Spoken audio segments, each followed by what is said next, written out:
Assalamualaikum warahmatullahi wabarakatuh.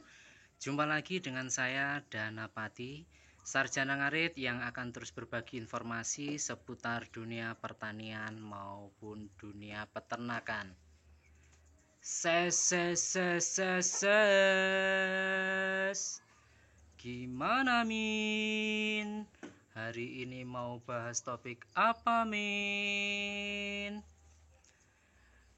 Baik, dulur-dulur, untuk kali ini Mimin akan membahas terkait dengan penyakit kembung atau bloating yang biasanya terjadi pada sapi atau binatang ruminansia lainnya. Untuk bloating sendiri ini disebabkan oleh adanya penumpukan gas. Jadi perlu diingat lagi ya, adanya penumpukan gas pada lambung pedet ataupun sapi ataupun juga binatang ruminansia yang kita pelihara. Untuk lebih spesifiknya, Mimin kali ini akan membahas tentang bloating ataupun kembung pada pedet yang dalam masa pembinaan. Mimin, gimana Min? Jadi begini dulur-dulur, seperti yang saya sampaikan kemarin bahwasanya kita harus benar-benar mengamati tentang perilaku pedet yang sedang kita bina. Kita harus mengetahui apakah ada perubahan karakteristik dari pedet tersebut, karena apabila terjadi perubahan karakteristik dimungkinkan si pedet ini sedang mengalami masalah. Masalah apa Min? Yang jelas ini bukan masalah tentang percintaan. Yang perlu dulur-dulur perhatikan, setiap sebelum memberikan comboran ataupun juga memberikan ransum pada pedet, ini usahakan untuk melihat ya, jangan hanya dikira-kira tapi dilihat dan juga dipegang. Jika telinga pedet ini dingin, itu berarti pedet sedang dalam kondisi tidak baik-baik saja. Kemudian seperti yang saya sampaikan kemarin juga, ini untuk ciri-ciri pedet yang mengalami kembung, ini adalah yang pertama, dia tidak nafsu makan. Kemudian pada lambung bagian kiri, nah seperti ini ya. Kebetulan ini bagian kanan, ini yang bagian kiri nanti silahkan diperhatikan. Di sini ini pasti ada cekungannya. Kalau tidak ada cekungannya, ini berarti pedet itu dalam kondisi kembung. Karena adanya penumpukan gas yang semakin lama semakin banyak, ini perutnya akan membesar. Terus gimana Min? Selain adanya penumpukan gas, ini juga nantinya akan berakibat fatal apabila tidak segera ditangani, karena gas ini nantinya akan menekan paru-paru dan bisa berakibat pada kematian. Ciri lain dari pedet yang sedang mengalami kembung ini ya, ini tidak hanya berlaku untuk pedet saja ya, ini sebenarnya ini adalah dia tidak berak dan dia juga tidak mengeluarkan urin alias pipis. Kemudian selain itu, karena adanya penumpukan gas yang semakin banyak, ini dia juga akan ngos-ngosan, sulit bernafas. Untuk solusinya ini ya, ini Mimin ini pernah mengalami sapi ya yang hamil itu 1 minggu itu pasti mengalami kembung. Ini dikarenakan adanya kelainan pencernaan. Ini saya sarankan nanti dilakukan trokat, karena untuk perlakuan pada pedet atau sapi atau ruminansia yang kembung ini harus ditangani secara cepat.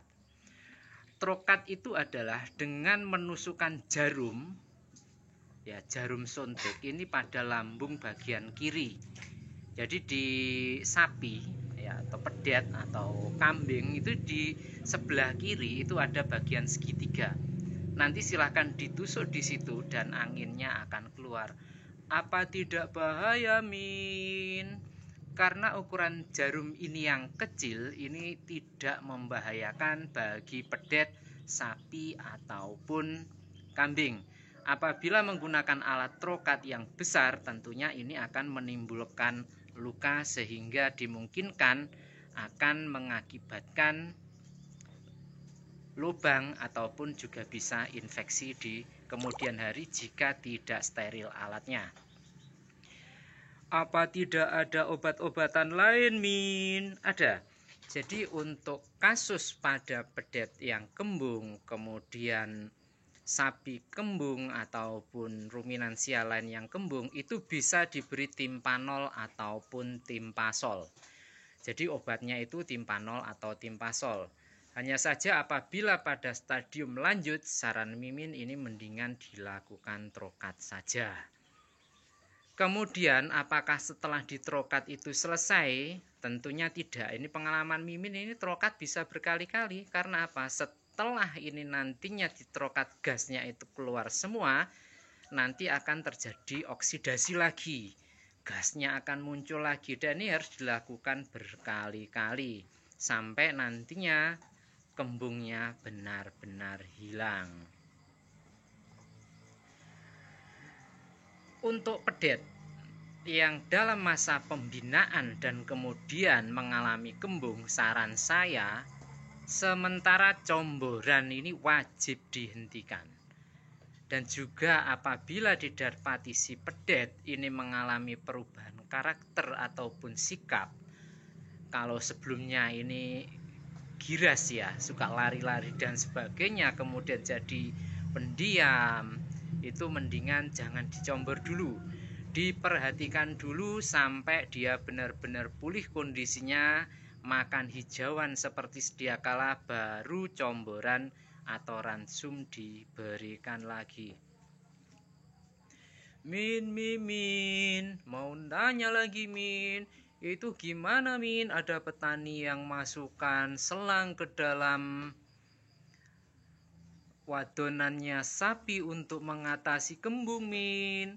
Saran saya itu tidak perlu dilakukan. Jadi untuk metode penanganan kembung yang terjadi pada sapi, pedet ataupun kambing, ini memang ada banyak hal. Ada yang menggunakan minyak goreng.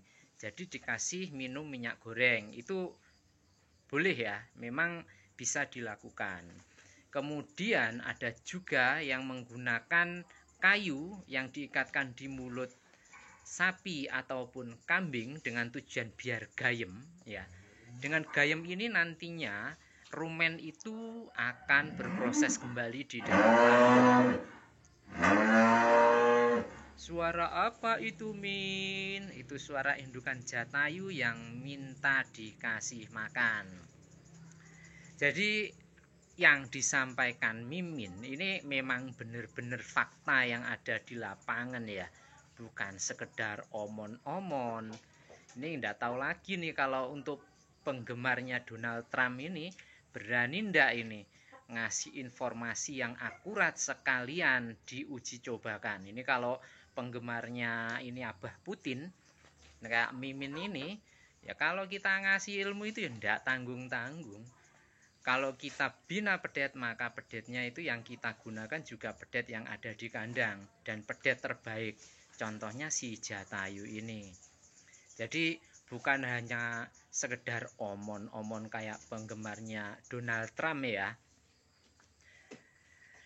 Kemudian untuk si pedet yang telah pulih dari kembung ini nantinya pemberian pakan jangan over.